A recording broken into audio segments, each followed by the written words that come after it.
Hi hello welcome back to my channel Jyotirmaya vlogs. ఈరోజు వచ్చి Sunday special.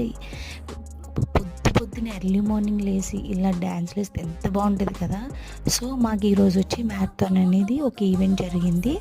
అందులో అనమాట నేను జుంబా డ్యాన్స్ ముందు ఫిట్నెస్ కింద యాక్టివిటీస్ చేయించారు, స్ట్రెచెస్ తర్వాత జుంబా చేయించారు. నేను నా ఫుల్ వీడియో మొత్తం నా మెయిన్ వీడియోస్ దాంట్లో పెట్టాను, ఒకసారి చెక్ చేయండి మ్యారథాన్ని. Thank you.